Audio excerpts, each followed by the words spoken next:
My name's Aditya Dana, and I'm a junior at St. Francis in Mountain View. Before we start, we're reminded of the urgent need to combat climate change as our neighbors to the south battle devastating wildfires across LA County. Yet another example of the increasing frequency and intensity of climate-related disasters.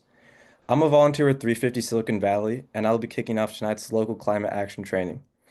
We've geared this training to be primarily used for Santa Clara and San Mateo counties, but this is replicable to other counties too. I'm glad to be joined by Anjali Mishra and Rebecca Young. Next slide, please. Even though it might look like we have a lot of items on our agenda, they're all very connected and important. First, we have an introduction of 350 Silicon Valley. We then explain the necessity of local action. After, we will discuss the accessibility of city councils. Then, we will show how cities are organized. After that, we'll explain priority setting meetings. Then we will show some opportunities for action at the city level for you guys.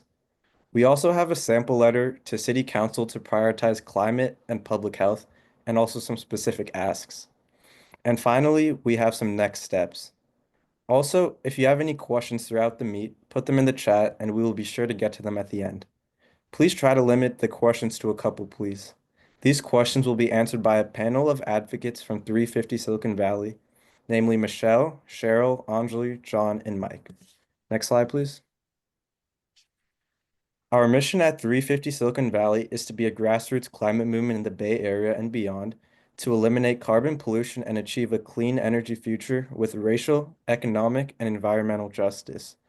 We allied with 350.org, which was originally founded by Bill McKibben in 2008. Currently, we advocate in the San Mateo and Santa Clara counties. However, as we previously touched on, this advocacy is able to be done in other counties too. Next slide, please. Now that national climate policy is stalled, taking climate action at the local level is more important than ever. The good news is that there is much we can accomplish at the local level to promote strong climate action. We're going to play a short video that explains why local level climate advocacy is so effective. The speaker in this video is Will Grant, who is with the Pachamama Alliance.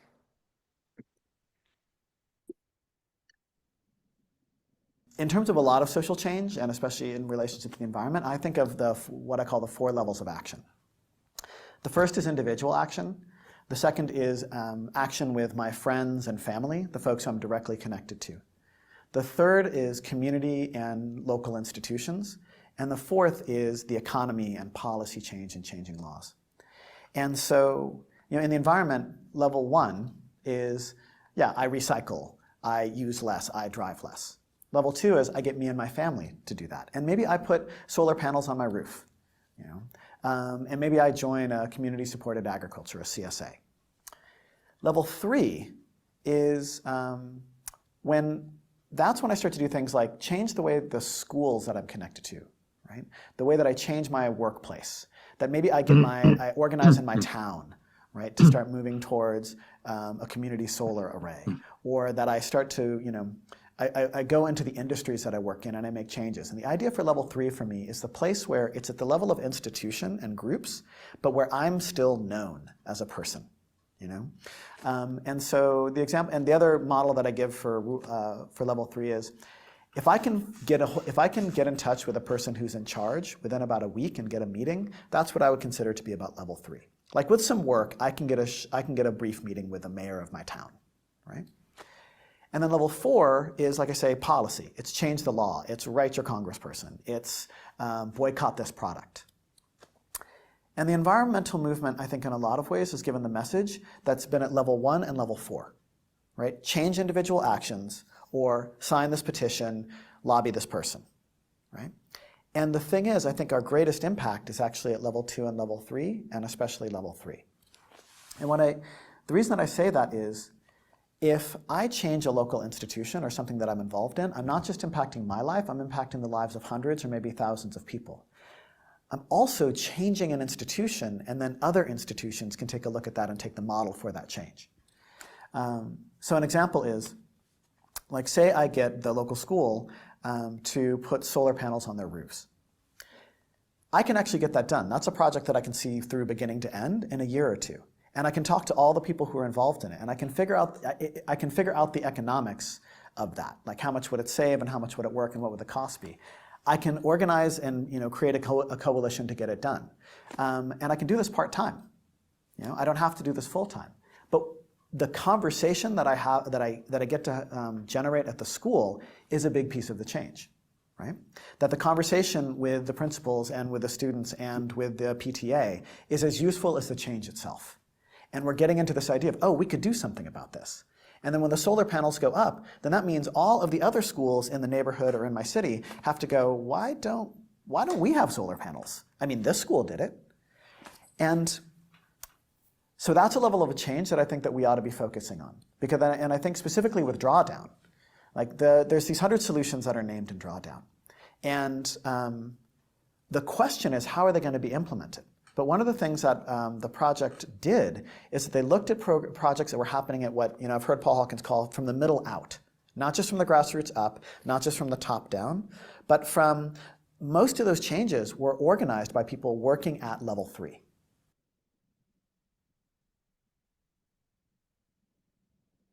All right, thank you. Now I'll hand it over to Anjali, who will talk more about local level action.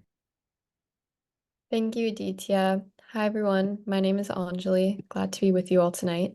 I'm a high school senior in San Mateo, and I've been working on local climate advocacy for 3 years, and I'm the co-lead of the San Mateo County Youth Climate Action Team. As you heard in the video, even though local action may seem insignificant compared to federal action, local action is actually very impactful and can affect the lives of thousands, both in your community and outside of it.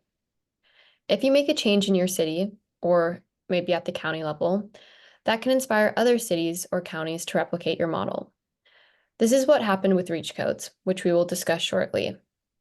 After the city of Menlo Park passed the first REACH code, 70 other cities and the state of California followed. Additionally, local action can have more immediate timelines and results than federal action. You can get a project done in about 1 to 2 years because you don't need to wait on Congress or other bureaucracy as you have to with federal action. Next slide, please. The video highlighted the addition of solar panels at a school as a local level climate action. Here are some examples of what local level climate action has accomplished here in the Bay Area. The first is that a number of counties in the Bay Area have established community choice energy providers, or CCAs. The first one was launched in Marin County in 2010, and since then, other Bay Area counties have followed. Our local CCAs are Peninsula Clean Energy in San Mateo County and Silicon Valley Clean Energy for Santa Clara County. Community choice providers are now the major source of clean electricity in California and have been extremely effective in lowering local greenhouse gas emissions. Another example of highly effective local climate action is building electrification REACH codes. These are building codes that reach beyond the state standard for reducing greenhouse gas emissions produced by appliances such as space and water heaters. Due to efforts of local advocates, in 2022, the city of San Mateo adopted the strongest REACH code in the state of California that included measures for reducing greenhouse gas emissions in new construction and in existing buildings. The third example is single-use plastic bans. One example of this is that the county of San Mateo has passed a single-use plastic foodware ban.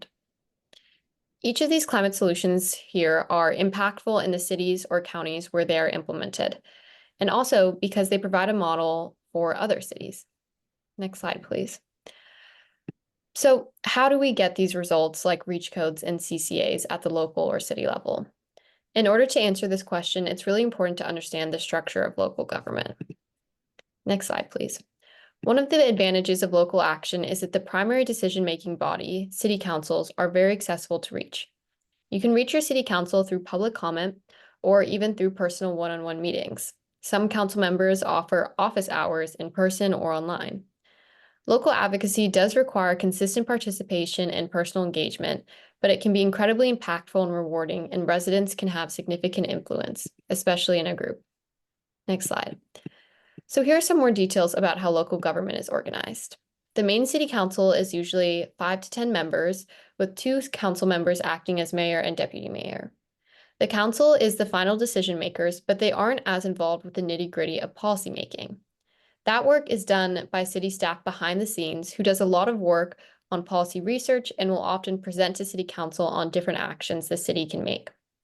The other main stakeholders in policy research are commissions and the city manager. Commissioners are not elected but appointed, and they are specific to certain areas, such as the Parks and Recreation Commission deals with city parks, or the Sustainability and Infrastructure Commission deals with community infrastructure, transportation, buildings, and a lot of things pertaining to climate policy. Policy proposals are often presented to commissions where staff will receive feedback from the commissioners before it is finally presented to the city council. And then the city manager acts as a communicator between staff and the council, and they are present at almost every council meeting. Counties are also organized in a similar way, but instead of a city council, counties have a board of supervisors.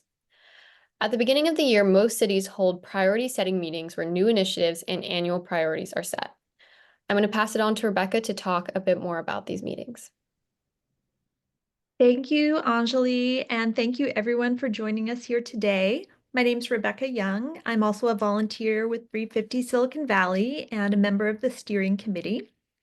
So let's talk now about these annual priority setting meetings that every city in the Bay Area will be going through in the coming months and why they matter. Every year at the start of the calendar year or budget year, city councils go through a planning process to set strategic goals and prioritize projects for the coming fiscal year. This process can involve multiple meetings, and we as residents have the opportunity to weigh in at every step to advocate for our priorities. Every city has a somewhat different timeline and process, but they're all public meetings with publicly shared agendas that we as residents can participate in. Sometimes council members will hold a final vote on these goals and projects after the initial priority setting meeting. In many cities, follow-up meetings are scheduled for that decision making. This information may be found in the agenda for the session, or the city council or staff attending the session will likely explain the process at the first priority setting meeting. So why do these meetings matter for climate action? These meetings are the first step every year to making sure climate is on the agenda. Council members are making their list of possible strategic priorities and projects, and this is the perfect opportunity to get your concerns and ideas on their radar. You have a voice. Your city council members are looking for public input to make sure that they understand what matters most to residents. These decisions and final priorities are what guide city policies, budget allocation, and city projects for the year, making it a critical time to advocate for strong climate policies and ensuring that every decision is considered through a climate lens. And no matter when you speak up during this process, your voice matters. Even if your city has already prepared a list of priorities to review for this year, your city council members need to know that you want them to review these priorities through a climate lens and prioritize those that will have the greatest climate action impact. Let's talk about the when. When should you get started on your advocacy in connection with the priority setting session? The first step is to summarize your requests for climate action in a letter to the City Council. We'll discuss what should be included in the letter later in this training. You will want to email your finished letter to your City Council members before the priority setting session happens, ideally as far before the meeting as you can to give Council time to review your request. Now, you can sign your letter with your name only, or if you are working with other advocates in your city, you can all sign a single letter that you collectively write, all sign with your names. Another option is for, if you're working with other advocates, for you all to send your own individual letters, but make sure that each letter is making essentially the same requests, but in your own words. Now, if you have the time and interest, you can also request a meeting with each council member before this priority setting meeting and make your request for climate action in that meeting. This is by no means necessary, but it is a great way to communicate your asks to the City Council and build a relationship with your council members. So after you have emailed your letter and or met with your City Council members, the next step is going to be to attend the priority setting meeting. At that meeting, there will be a public comment period when the City Council invites members of the public to make remarks to the City Council. Usually, each person making a public comment is given 2 to 3 minutes to speak. This is your opportunity to repeat your climate action requests that you made in your letter or in meetings and address the full council face to face. We recommend that you write out your comments ahead of time, ideally word for word, and practice reading them while timing yourself. 2 to 3 minutes goes by very quickly. And it's important to be respectful and polite. If you've never given a public comment before, there's no need to feel nervous. And if you do, that is okay. It shows council members you're a real person, a real constituent who cares deeply about the climate policies that you're advocating for. And remember, your city council genuinely wants to hear from you. One of the best ways to learn how to give public comments is to observe other people making public comments. We will share some great resources with you after this meeting on how to make a public comment at a city council meeting or a county meeting so that you'll feel prepared. And right now, I'm going to reintroduce Anjali, who will share a great example from her own experience. Thank you, Rebecca. So I'm going to play a quick example of a public comment I gave. This was actually my first public comment over 2 years ago. So even though I was nervous, you'll see how easy it is. Some other quick tips and logistics about giving public comment that you should know. The first is that even though public comments may appear later in the agenda in terms of order, it's important to arrive at the meeting on time because many city councils require you to fill out a speaker slip and hand it to the clerk, the city clerk, so that they can call your name when it's time for public comment. And sometimes, depending on how many speaker slips they receive, the council may choose to shorten the time you have to speak in order to remain on schedule. And so I would recommend having a shortened version of your remarks in case this happens. And third, just as Rebecca said, make sure you practice your remarks beforehand and speak clearly and directly to council. Say your name again. Hello, members of the council. Thank you for the opportunity to speak tonight. My name is Anjali. I'm 15 years old, and I'm a high school student in San Mateo. As a young person, myself and my generation are the people that will have to live with the consequences of climate change. And with the date of 2030, which is when climate change will be irreversible, is nearing quickly, it's of the utmost importance that we act swiftly. I'm here today after my school day because I want the council to know that the advocates proposing the model REACH codes have not just been adults, but students like me as well. We have shown up at study sessions and city council meetings and explained why San Mateo taking strong climate action is so important to us. If you look at over 400 people that have signed the San Mateo Climate Action Team petition, you will see that many of them are students just like me in San Mateo. You've already made an ambitious objective for decarbonization, but this model code would be a great step forward for climate action in San Mateo. You made that promise to your constituents, and now it's time you actually pass a policy to keep it. I understand that it might feel scary to pass something so strong, but if you don't take action now, when will you? Delaying does nothing. I encourage you to listen to the youth and to save our future. Now I'll turn it back to Rebecca to give some checklist item next steps for the priority setting meetings. Thank you, Anjali, and thank you so much as such a great example of a public comment and hopefully inspiring to you all. So let's go over our checklist for these priority setting meetings. First, you will determine the date and location of your meeting. You can call or email your city clerk and ask when and where the city's annual priority setting meeting will take place. You can also check if the meeting date or location has been posted on your city's website. Now, some of you may have attended meetings like this in the past, or you may regularly attend your city council meeting, but for everyone else, I'll just walk through a quick example. I'll use Sunnyvale, since that's where I live. I just went and did a search, Sunnyvale City Council, and your city should have a page just like Sunnyvale's where you can get information on your city council. You'll see as I scroll, all of the council members are listed here along with their contact information. There's then information about council meetings. Here is where you can click through. I could click through to see the agendas, the details, pending council meeting agendas, subscribe to get updates sent to me on upcoming meetings.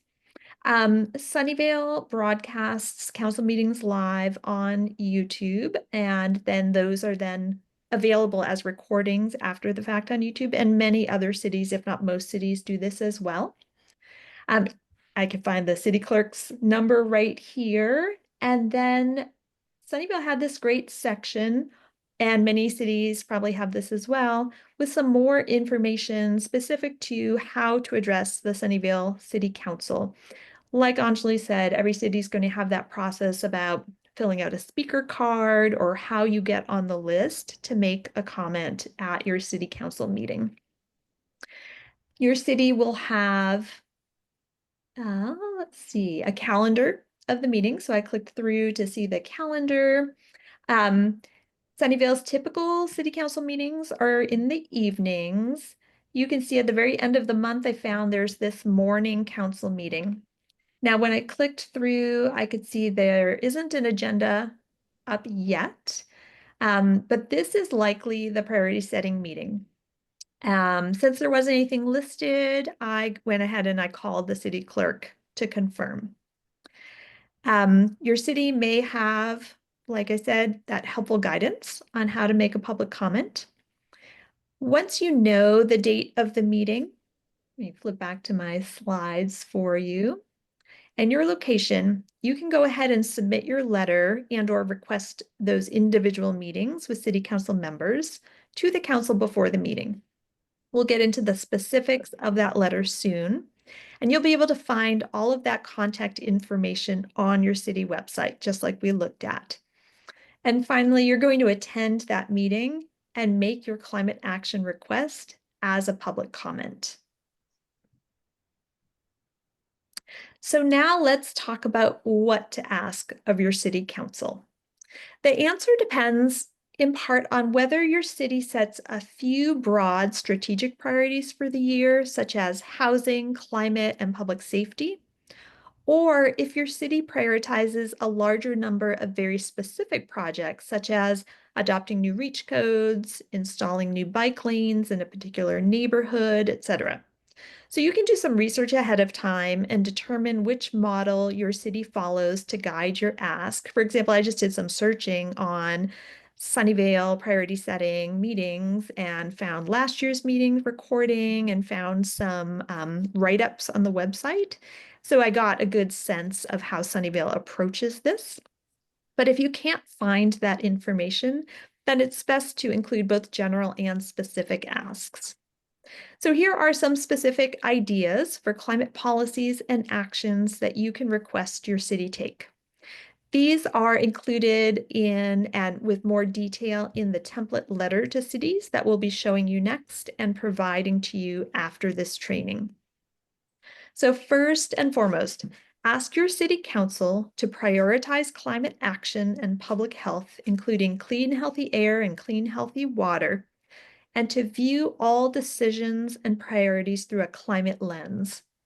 This is a broad goal that ideally every city would adopt and should be asked of every city council. Now, the next issue areas are more specific, and we'll share with you some examples under each that you could include in your ask. Even if your city picks a few broad priorities during these meetings, one of which will hopefully be climate action, it's helpful to give your city council specific suggestions for climate solutions. So implement the climate action plan. What are climate action plans? If you haven't worked on these before, or if you're not familiar, climate action plans are comprehensive plans that cities adopt to guide decarbonization and sustainability efforts.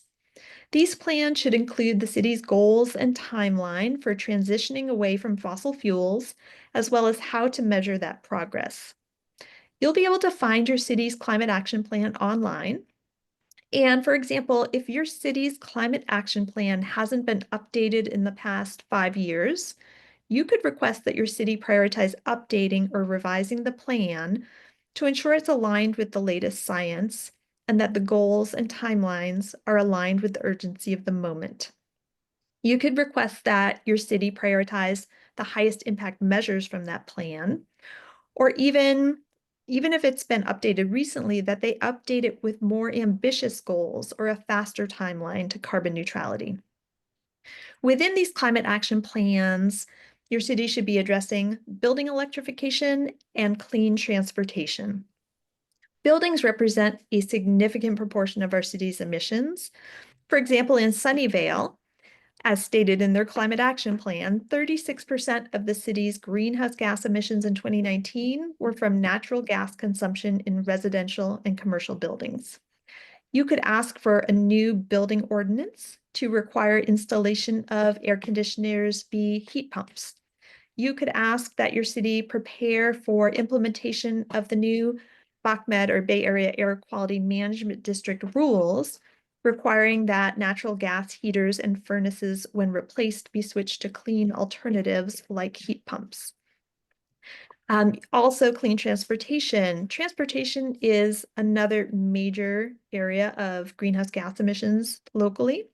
You could ask for additional EV charging infrastructure in your city, improvements to bike and pedestrian infrastructure. You could also ask your city councils to oppose widening of highways, including Highway 101. Outreach and education. This is a perfect area for cities to focus on. You could ask your city to conduct outreach and education to all residents on the benefits of building electrification. Consider requesting that your city, for example, reach out to residents who pulled permits for water heaters 8 years ago and encourage installation of heat pump water heaters. And your city could share information with these residents on the rebates and incentives available to them. And finally, municipal assets.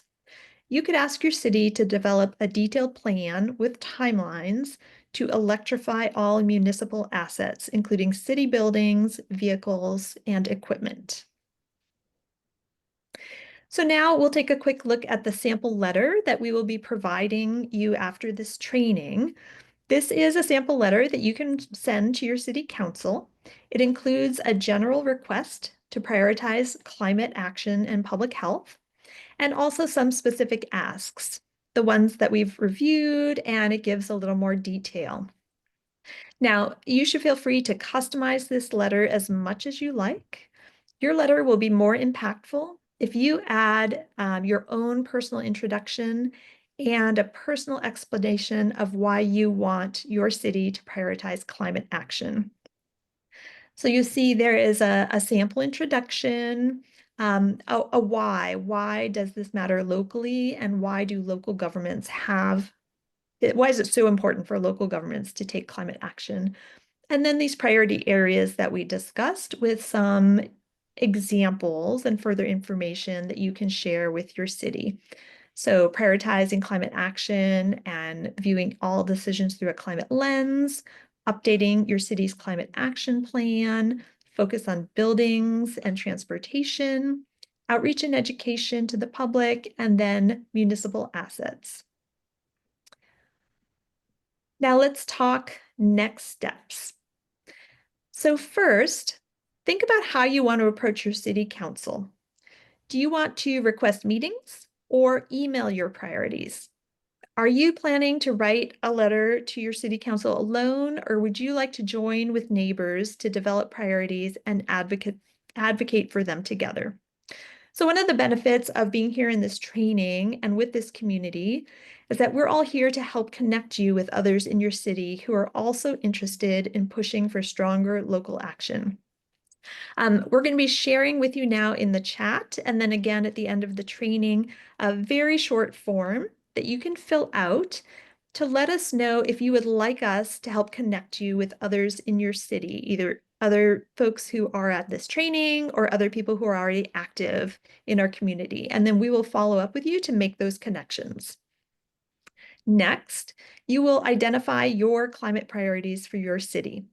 Again, we'll give you that letter template and additional resources to help you with this. You can take that sample letter and edit it into your own words, or you can write your own letter. Third, you will email your letter to your city council. Again, depending on where you live, you might have one city council member who represents you in a district, or you may want to send your letter to all of your city council members.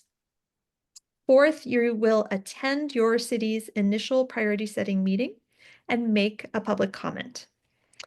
Again, you'll need to do that research to find out when and where the meeting is. I encourage you to just go ahead and call your city clerk. Every city will list those meetings on their website and publish the agendas a few days in advance. And again, note that in many cities, this meeting might show up on the calendar as a retreat or a special meeting, and it might start in the morning instead of in the typical evening time. These meetings can be full day events, hence that special start time. And if you aren't able to attend because of your schedule, maybe you can't take that much time off of work, sending your letter ahead of time and following up afterwards is still incredibly valuable. Finally, follow up with your city council members after the meeting. Thank them for their support if they championed your requests, or remind them of why prioritizing climate action in your city is so important. Local advocacy work like this is a marathon, not a sprint, and this is just the start of your advocacy relationship with your local elected officials, and your effectiveness will grow over time. Plus, your voice will be amplified by everyone else in this room.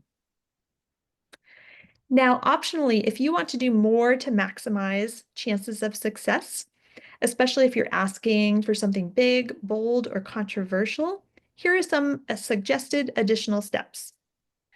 Number one, you can organize with other people to make coordinated public comments and coordinated letters. Again, we can help connect you. So you can fill out that form, let us know in the chat, and we'll share the form with you again after the training. Second, you can monitor your city council's agenda throughout the year for other opportunities to advocate for climate action. You can also ask climate-friendly council members or staff to alert you to climate-relevant agenda items ahead of time so that you can prepare. Third, you could write letters to the editor of your local newspaper in support of your asks, and then coordinate with others to do the same. And finally, build ongoing relationships with your city council members. You can request follow-up meetings with city council members throughout the year on a regular basis, maybe quarterly, to ask where they are on your requests. And now I'm going to hand it back to Aditya. Thank you all so much, and we will take questions. Aditya, all yours. Yeah, thank you, Rebecca. So we're gonna be taking some questions from the chat now. So let's start off. We got one question. Will these slides be available? Cheryl, do you want to take that? Yes, we are going to send the slides. We are going to send the recording, and we will send you the form, and we will also send you a survey that you can provide us how you felt this went for you, was this valuable to you, and what else you would like. Thank you, Cheryl. We didn't get any more questions from the chat, so if anybody wants to raise their hand right now to ask a question, that would be really helpful. Cynthia, do you want to go ahead? Hi there. Yes. Hi everyone. So thank you so much for the training.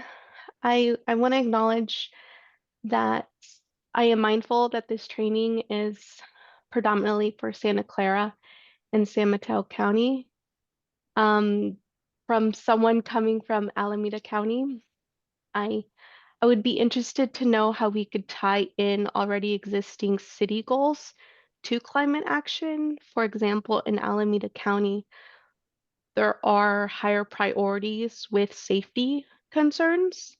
So one of my challenges when I am presenting climate action as something that can also bring economic opportunities to the region, it's been met with that's a lower priority. So happy to hear thoughts. Great question. Thank you, Cynthia. Michelle, Cheryl, John, Anjali, do you guys, any of you guys want to take that?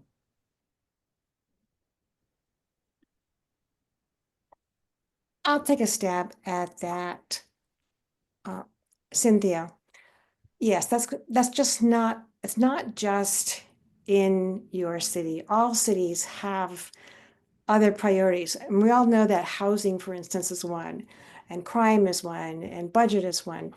I think part of the thing is you meet with your city council members, they are available to, I think one of the main points that we want to make here is that they are available. You can meet with them and then discuss with them the fact that you understand that those are priorities and this is a priority also, and maybe share with them some of the trade-offs that um, that are that exist if they don't address climate. For instance, in some cities, they're going to be impacted by the sea level rise. They're going to be impacted by health issues. But you need to understand where they're coming from first and then tailor your approach to where they are. Does anybody else want to address that? Yeah, I'll jump in on this. There's a kind of a climate justice aspect to this, for communities that have, struggles with homelessness, poverty, crime, et cetera. A lot of them, a lot of polluting facilities are built in poor neighborhoods. So that, like Cheryl's mentioning, there are health effects that can be mitigated with um, acting on climate. Neighborhoods are like that are impacted more, probably more than some of the more suburban towns that we're talking about in Santa Clara and San Mateo. Great, thank you guys. If anybody else has anything to add on to Cynthia's question, you guys can go ahead and unmute now. But um, I would just I add, have, oh, go ahead. well, I have another thought on this, Cynthia. I live in Oakland and I understand exactly what you're saying. It's very hard with housing and homelessness and all of the issues, crime, et cetera, that to get them to pay attention to climate. But I think what's happening in Los Angeles right now is exactly what could happen in pretty much any city in the Bay Area, and certainly in Oakland. We had a huge fire there in 1991. And if the wind hadn't changed, that fire would have swept all through the flatlands of Oakland. It's not like it's just a hills issue. So the city council really needs to pay attention to climate because it's something that can definitely affect everybody, no matter where they are in the Bay Area. great, thank you. Rebecca, did you have something else to add on? So that was basically exactly what I was going to say. And I was also going to say, I love this idea of helping council members see how every existing priority is a climate priority as well, and that idea of the climate lens. And maybe that's even something that we can help with taking some of those examples and doing some brainstorming and developing talking points for that. I think that's a very effective strategy. Thank you guys. I see some more hands raised. Elaine, do you want to go ahead? Yes, thank you. My name is Elaine Lee. I live in Santa Clara and city of Santa Clara, and I believe our priority setting meeting was back in September, and that was before I understood the importance of showing up and making a comment there. So for someone, for Santa Clarans, what would you suggest that we do, given instead of waiting a whole, wait another 9 months for the next priority setting meeting, what actions could we take for this year? Thank you. Michelle, Cheryl, Rebecca, Anjali. Michelle, Anyone do want you want to jump in or? I'm sorry, I was monitoring the chat. Oh, I can jump in. Yeah, please. Thank you. Elaine, what we addressed today was a priority setting meeting. They do this once a year. However, any issue that you have and you want them to address, you can take up any time. Now, I just want to make two comments at that. In the city council meetings, at the very beginning of the meeting, there is a space in the agendas for you to show up and make comments that are not on the agenda. So, for instance, I know some people on here are very interested in artificial turf. If it's not on the agenda, you can show up and make your comment about artificial turf. And they will hear you. And you can write a letter to them about artificial turf anytime during the year. What we were addressing right now were the priorities, but you can use this process for anything that you want to talk to them about during the year. And you can work with the commissions to try to get it on each city works a little bit different, but you can work it with the commissions to try to get it bubbled up. In general, things happen when residents of the cities make their voices known. The priority setting meeting is a special opportunity, but Elaine, you can do it anytime. Great, thank you. Does that help? Yes, yes. The only thing I would add to that, Elaine, is now is the perfect time for you to start building those relationships with your city council members if you don't already have those. Ahead of that meeting, Sunnyvale is similar. Their priority setting meeting does start in January. However, they look for people to have submitted their ideas by October, I believe, to have time to prepare them for council to review, but they take those ideas throughout the year.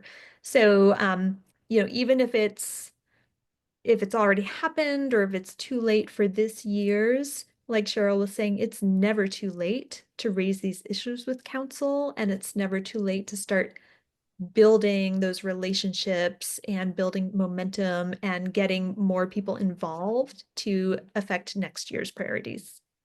And just Great. two other comments on that. We are going to give you a form, I'll put it in the chat again, that if you give us, if you'd like to meet other people in your neighborhood, more voices get more impact. And we will help you connect to other people in your neighborhood. And I also see a message from David Kane from Los Altos. David, I live in Los Altos, and we do have some priorities.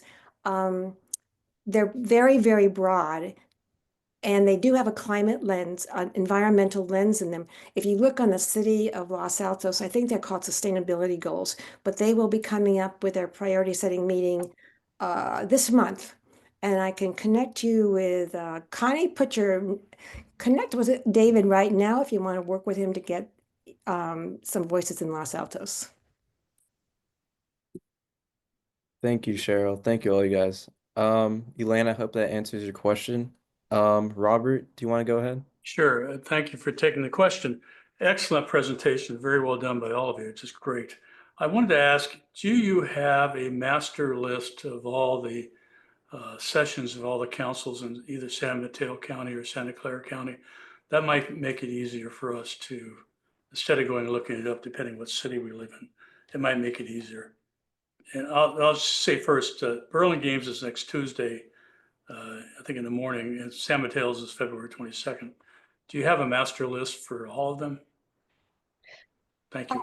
I'll answer that, Robert. Unfortunately, we do not have that information. I think that we collected this last year, and because there's so many cities throughout San Mateo County and Santa Clara County, and it changes every year, and a lot of the information is not available on the websites for cities that far in advance. We have not collected that information this time around, and that's why Rebecca did such a great and thorough job of walking everyone through the process of how to determine when your city's priority setting session is taking place. Just one more comment on that. We have some people on the line right now, and Jack and Sarah Hubbard and Robert, you are intimately involved in this. I can only see a few right now, but some people on the line are intimately involved in this. And if you can feed us the information that you have, we could assemble that and get that out. And nobody's going to have it all because it's a lot. Great. Thank you, Cheryl and Michelle. Jaden, you have a question?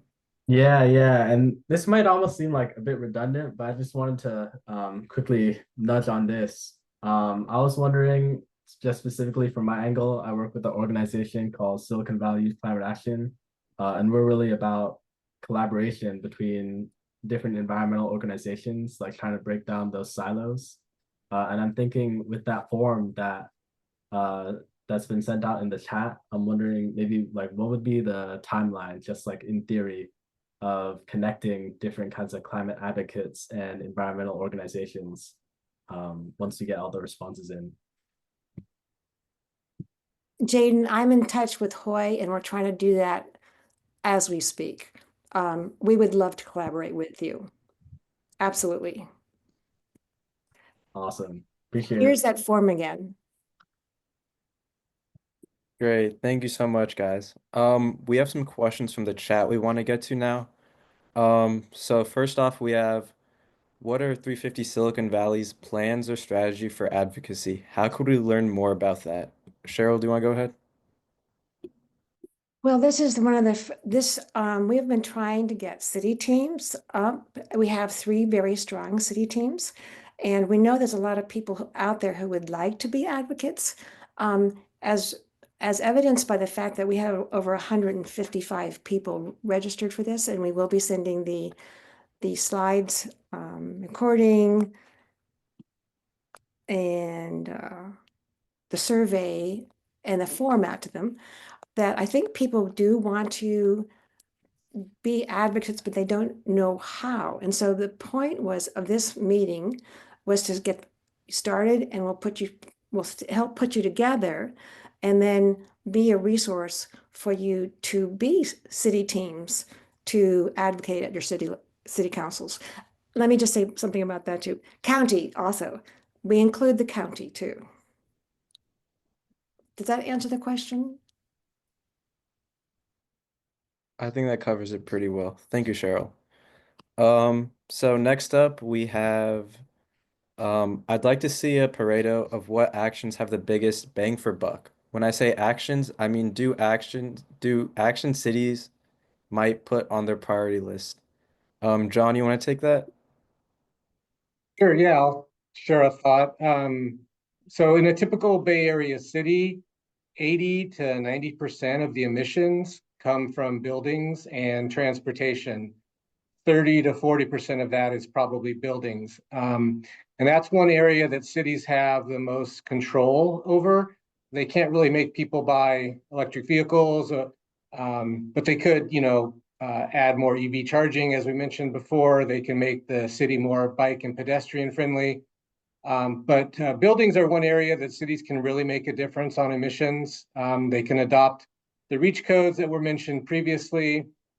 And this year, specifically, there's an opportunity for cities to adopt a REACH code that basically would say when you're installing or replacing an air conditioning system, that it needs to be a heat pump, which is a two-way air conditioner that both heats and cools.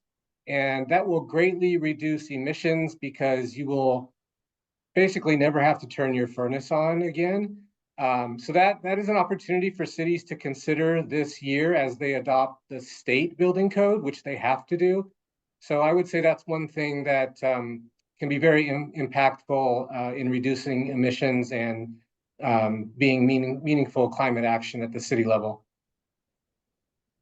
And John, do you want to mention, because I think most people don't know about it, the Bay Area Air Quality Management District.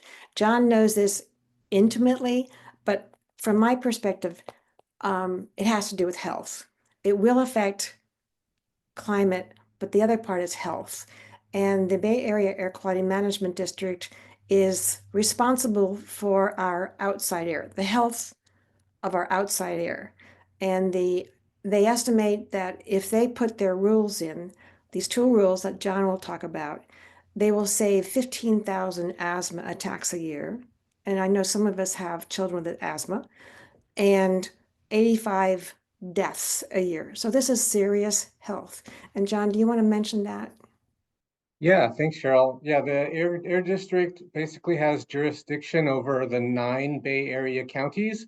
And in 2023, they adopted some new rules, amended some rules around space heating and water heating. So starting in 2027, you will not be able to install a water heater in your home that emits NOx emissions, nitrogen oxides, which contribute to our poor Bay Area air quality, which we are typically out of federal containment levels. So it's a necessary regulation. And then in 2029, that same type of rule will apply to furnaces. And so what cities can do is both educate their constituents about these rules, connect them with the resources that are available from various avenues to cover a majority of the costs of these devices. There's federal incentives, there's state incentives, there's local and regional incentives that people can tap into. Other things that cities can do is make the process easier for their constituents and businesses to install this equipment. So making the permitting process much easier and simpler, have it online and make it a one-day turnaround. Possibly adjusting some of their zoning codes to make it easier to site this equipment in and around your home. So those are things that cities can do to make it easier for people to comply with these new Air District rules. I see a question about transportation. Mike Swire was going to join us. Are you on? Okay, Mike Swire is not on. Oh, wait a minute. I see Bruce Nagel asking. In answer to your question, we are engaging with other organizations on transportation. Bruce, you had a question? No, I had a comment in relation to some of the other things that have been said. First off, there was a lot of discussion in regards to youth advocacy and the youth climate action. It's very important to get them out. I harked back to a meeting that we had in Los Altos a number of years ago, and to start the reach code process, and there was a stream of 15 or 20 people that came up to that. And so one of the things, if you want to make a point, get more people to come there, because as has been mentioned before, the more people that are interested in something then makes it easier to go forward. So I wanted to make sure that everybody thought about that in relation to how we're proceeding with advocacy. Thank you, Bruce. Yes, let's move on to the next question. This might be one of our last questions because we're running out of time here, but are cities legally required to set annual strategic priorities, or is this just a normative practice? John, you want to take that? Well, I don't know the answer. My assumption is it's not a legal requirement, but it's a typical practice that cities normally do. But I do not know if they're required to do it. Okay. Thank you, John. Um, so Elaine, do you have a question? I see your hands up. I don't know if you have another question or not.